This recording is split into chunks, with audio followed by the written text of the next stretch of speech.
Oh, pakinggan natin itong bagong revelasyon na yun daw ng sniper kay Mayor Antonio Halili. Kung matatandaan nyo, ito si Halili, yung isang mayor na talagang nagpasikat. Noong war on drugs ni PRD, nagpasikat to si Mayor Halili. Ito yung may walk of shame. Garma, kamukha daw ni hindi naman kamukha ni Hanilet si Garma. Hoy, huwag nga kayong bitter.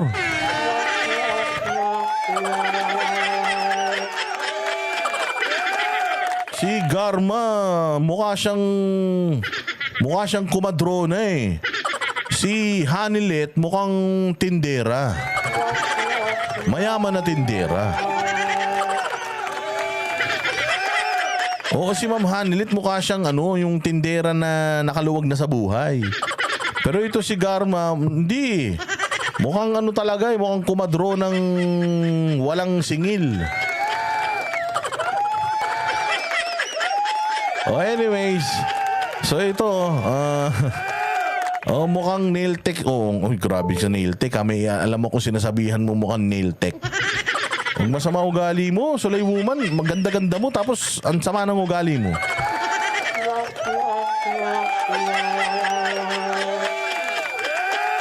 Drug lord daw si Halili kaya pinatumba. Di umano.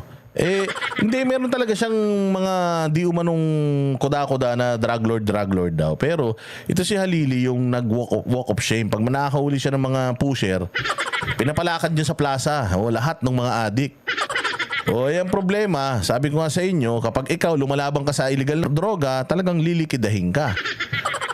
Itong si Halili, sa flag ceremony nila, doon itinumba to ng sniper. Ito, may masasabi tong si, yung fling daw ni PRD, ay inimplicate. May bago na namang pangalan na inimplicate. Nagtataka lang ako, di ba nga, itong babae na to, diyan mismo sa Quadcom na yan, napatunayan or nalaman nila na may kinalaman siya dun sa pagpapapatay dun sa isang PAGCOR official. So ibig sabihin, criminal to. So criminal, so ganun talaga ngayon eh. Yung criminal, yun yung may mga boses eh. Pakinggan nga natin tong chismis nito ni ating. Idinawit ni dating Philippine Charity Sweepstakes Office General Manager at PCSO pala. Hindi pala PAGCOR. Retired Colonel na si Royina Gama, ang isang Philippine National Police official sa pagpaslang kay dating Tanawan Batangas Mayor Antonio Halili. Nabanggit ito nang tanungin siya tungkol sa mga usapin na may PNP teams umano na nasa likod ng pagpatay sa malalaking personalidad sa anti-drug war ng Duterte administration. Nakilala si Halili noong 2016 sa pagbabatupad ng Walk of Shame o pagpaparada sa mga drug suspect. Binaril siya ng isang sniper sa Tanawan City noong July 2018 habang nasa flag raising ceremony. Yes, Mr. Chair, it was a public knowledge. It was in the newspaper like the couple na Odikta, di ba namatay po yun? Mayor Halili, may mga mayors. Sa Calabar. Ayan tinan mo may mga sinasabi siyang mga pangalan. May kapitbahay kaming ganyan. May kapitbahay kaming ganyan. Yung hindi pa nagsisipilyo, ang aga-aga, ang dami-dami ng kwento. Alam niyo si ganito? Si ganito, ay grabe. Alam mo ba na ang trabaho pala niyan sa Japan. Ganito, ganyan. Kaya nga ang dami-dami nilang pera, di ba? Puta, ang mga chismosa, pagka nagkwento yan, puta, inakala mo totoo talaga.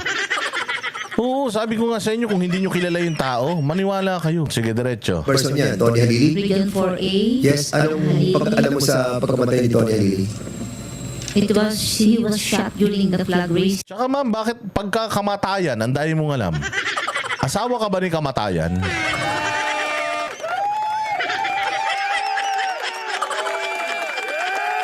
Asawa ka ba ni kamatayan?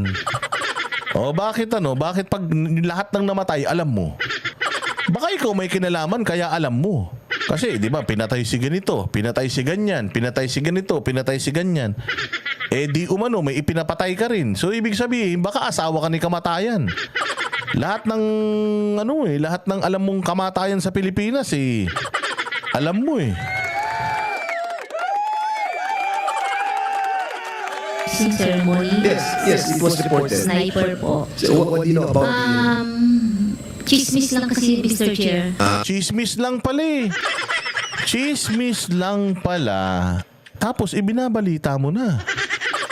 Sa bagay, mahilig naman sa chismis ito si Dan Fernandez. Kasi di ba tinatanong nga niya saan ka ba Saan ka ba kay Cassandra Ong, di ba? Saan ka nagpapa-parlor? Ang ganda ng buhok mo paano ka nagpakulot? Di ba ganun nga lang yung mga tanong nito Ewan ko, sana wag manalong gobernador to sa Laguna. Maraming pepestehin to pag nanalo to. Maniwala kayo mga taga Laguna tandaan niyo yung mukha na to. Kung yung mukha nito peke, ibig sabihin pati ugali niyan peke. Kalalaking tao nagpaparitoke.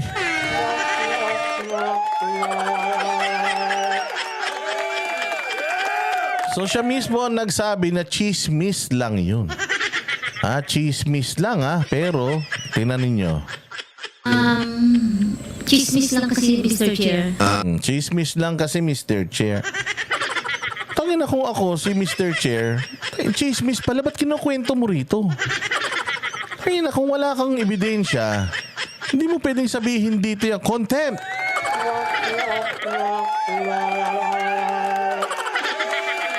Kaya mukhang labandera to kasi chismosa din. Parang ito yung isang si Gloria, yung may daladalang sobrang walang laman. Tangin na yung may dalang sobrang walang laman, kuratong baliling sa sa DepEd. Kuratong baliling sa DepEd, sinasabi niya si Inday Sara kurakong. Ito naman, mamamatay tao, sinasabi niya, yung mga Duterte mamamatay tao.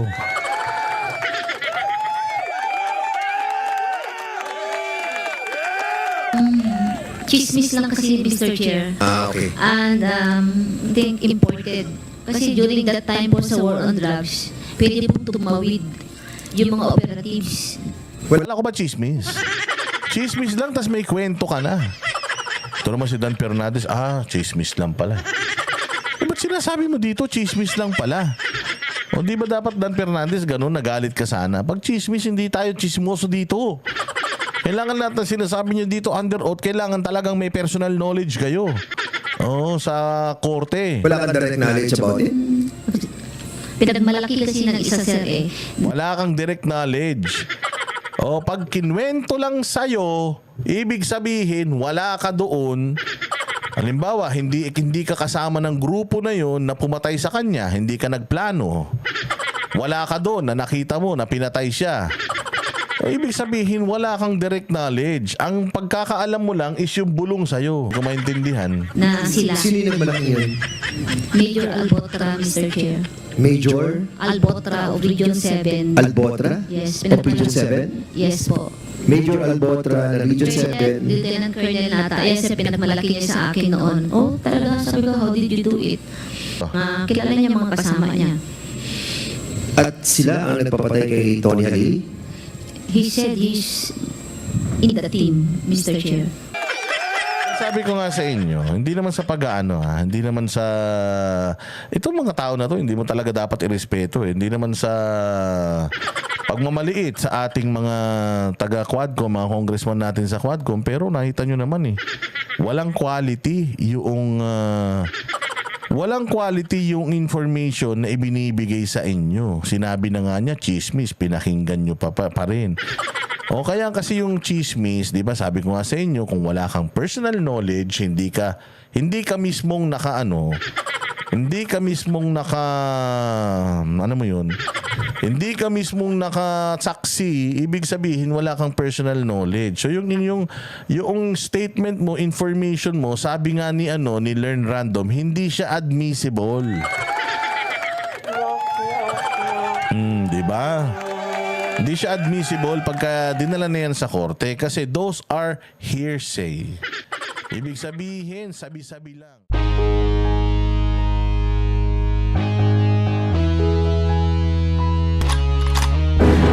Yan ang panatero, walang inuurungan. Pag tama palakpakan, pag mali ay babanatan. ng ordinaryong Pilipino